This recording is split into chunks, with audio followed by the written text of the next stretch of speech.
Welcome friends, स्वागत है आप सबका मेरे यूट्यूब चैनल पे। दोस्तों, उम्मीद करता हूँ आप सब बहुत अच्छे होंगे।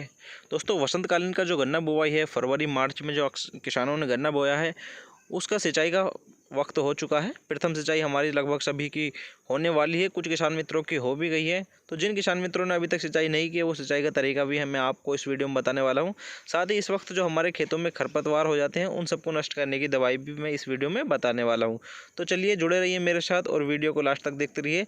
जो किसान मित्र हमारे चैनल पर नए हैं, वो चैनल को सब्सक्राइब करें। चलिए वीडियो स्टार्ट करते हैं। ज़्यादातर किसान मित्र दो तरीके से बुवाई करते हैं। एक वो होती हैं जो पलेवा करने के बाद हमारे खेत की जुताई करके बुवाई करते हैं।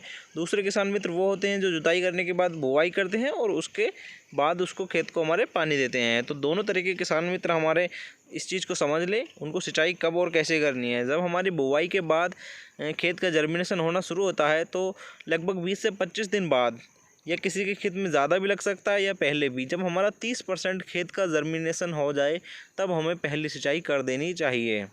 इस बात को खासकर किसान मित्र ध्यान देना कि जब हमारे खेत का 30% जर्मिनेशन हो जाए, तब हमें सबसे पहली सिंचाई करनी चाहिए। चाहे आपने पलेवा करके खेत बोया हो या आपने बुवाई करने के तुरंत बाद पानी लगाया हो, तो इस चीज़ का बहुत खास ध्यान रखना है। अब बात करते हैं हम किसी उर्वरक की कि क्या उर्वरक हमें सिंचाई के वक्त देना चाहिए। तो अगर आपका सिंचाई का वक्त 25 से 30 दिन के अंतराल पर आया है, तो आप 1 एकड़ ज़मीन के लिए 25 किलोग्राम कैल्शियम नाइट्रेट का प्रयोग अवश्य करें, जिससे हमारी फसल बहुत ज़्यादा अच्छी होती है, जिसका प्रोडक्शन भी काफ़ी अच्छा होता है। तो इस चीज़ का बहुत खास ध्यान रखना है। अगर हमारा सिंचाई का अंतराल 25 से 30 दिन में आता है, तो हमें खेत में अपने नमी देखते हुए 25 किलोग्राम कैल्शियम नाइट्रेट का प्रयोग कर लेना चाहिए। अब इसके बाद करते हैं हम 40 से 45 दिन के टाइम पे, 40 से 45 दिन के अंतराल पे हमें क्या उर्वरक अपने खेत को देना चाहिए। तो 40 से 50 दिन के बाद हमें 1 एकड़ ज़मीन की मैं डोज़ बता रहा हूँ आपको, 50 किलोग्राम आपको यूरिया का इस्तेमाल करना है और 8 किलोग्राम जाइम का इस्तेमाल करना है, जो हमारे खेत में बहुत ज़्यादा जिसकी आवश्यकता होती है। तो एक बार फिर से आप सुन सकते हैं, 50 किलोग्राम यूरिया और 8 किलोग्राम जाइम का आप इस्तेमाल करें। साथ ही इस वक्त किसान मित्र होता क्या है कि खेत में अगर हमारे मोथे की घास बहुत ज़्यादा हो जाती है। मोथा जो एक वीड होता है, जो हमारी फसल के साथ कोई भी अन्य खरपतवार उगता है, तो उसको नष्ट करने के लिए हम कौन सी दवाइयों का इस्तेमाल करें। खास करके सबसे बेहतर तो यही होता है कि निराई गुड़ाई आप कराएं, जिससे हमारी फसल को कोई भी नुकसान नहीं होता और फसल की जड़ों पर मिट्टी होने से उनका फुटाव भी हमारे गन्ने का ज़्यादा अच्छा होता है। और आप अगर निराई गुड़ाई नहीं कर सकते, तो मोथे के लिए स्पेशली मैं आपको दवाई बता देता हूँ। अगर आपके खेत में मोथा है, तो आप इस दवाई का इस्तेमाल कीजिए। सर्वप्रथम हमें मोथे की स्टेज देखनी है कि मोथा किस स्टेज में हमारा है।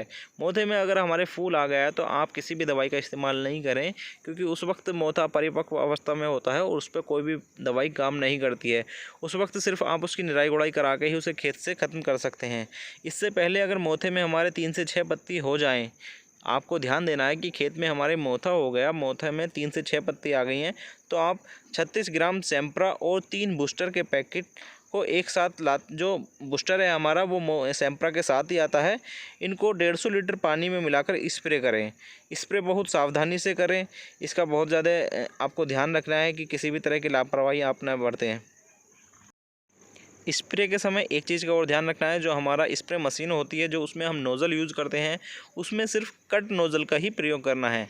इसमें कई तरह की नोज़ल आती हैं दोस्तों, इस चीज़ का हम आपको दुकान से लाते वक्त ध्यान देना है कि स्प्रे का करने के लिए सिर्फ कट नोज़ल का ही प्रयोग करना है। स्प्रे से पहले खेत में पानी लगा दें, जिससे खेत में प्राप्त नमी हो। नमी का होना बहुत ज़्यादा ज़रूरी है, बिना नमी के ये दवाई काम नहीं करती।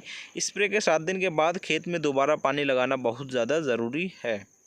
ऐसा ना करने से दवा पूरी तरह हमारी काम नहीं करती है। अगर स्प्रे के 8 दिन के बाद खेत में निराई गुड़ाई कर दें, जिससे मोथे की जड़ पूरी तरह हमारी ख़त्म हो जाए। अगर गन्ने की फसल के साथ कोई और फसल उसके साथ हो, तो इस दवा का प्रयोग ना करें, सिर्फ निराई गुड़ाई करें। दोस्तों, मोथा अगर परिपक्व अवस्था में पहुंच गया है या और अलग बहुत सारे वीडिसाइड आपके खेत में हो गए हैं, तो हम दवाई का इस्तेमाल ना करें। सिर्फ 3 से 4 बार हम अपनी फसल में निराई गुड़ाई करा दें, जिससे हमारे सारे वीडिसाइड जितने भी खरपतवार हैं, सब अच्छी तरह समाप्त हो जाएं। क्योंकि हम अगर दवाई का ज़्यादा इस्तेमाल करते हैं कोई भी, तो वो हमारी फसल को भी नुकसान होता है। तो हमें ऐसी किसी दवाई का इस्तेमाल नहीं करना है जिसकी हमें जानकारी ना हो। खासकर से आप आपके हैं जो भी कृषि का सलाहकार हो, वो आप उससे सहायता ले सकते हैं, उसकी बताई हुई दवाई का ही इस्तेमाल करें। दोस्तों अब बात कर लेते हैं जो गन्ने की बुवाई हमारी अभी चल रही है गेहूं कटाई के बाद। तो गेहूं कटाई कुछ स्थानों पर हो चुकी है और कुछ स्थानों पर हो रही है। तो जो भी भाई अभी हमारे गन्ने की बुवाई गेहूं कटाई के बाद सोच रहे हैं या बुवाई कर दी हो, तो वो थोड़े से हमारे खरपतवारों पर खास ध्यान रखना है कि बुवाई हमारी जो बुवाई हो चुकी है उसके फसल बुवाई के 48 से 72 घंटे के अंदर 1 एकड़ खेत के लिए 1 लीटर पेंडिमेथलिन 30% EC का 150 से 200 लीटर पानी में घोल बनाकर स्प्रे कर दें, जिससे हमारे फसल में कोई भी खरपतवार पैदा नहीं होंगे। तो बहुत अच्छा ये वो है पेंडिमेथिलीन, आप यूज कर सकते हैं 30% EC में 150 से 200 लीटर पानी में 1 एकड़ खेत के लिए। आप दवाई लिख के भी रख सकते हैं। और अगर आपके खेत की बुवाई हो चुकी है और अभी 48 से 72 घंटे नहीं हुए हैं तो आप इसका इस्तेमाल कर सकते हैं, और अगर बुवाई करने का प्लान हो तो भी आप इसका इस्तेमाल कर सकते हैं। दोस्तों अब बात कर लेते हैं एक अगोला बेधक की, जो हमारी 35 से 40 दिन बाद फसल में नज़र आने लगता है। अगोला बेधक जो हमारे गन्ने अर्ली शूट बोरर होता है, ये हमारे अगोले के ऊपर की ही टॉप में लग जाता है। इसके ऊपर मैं पूरी वीडियो भी बहुत जल्दी बनाने वाला हूँ।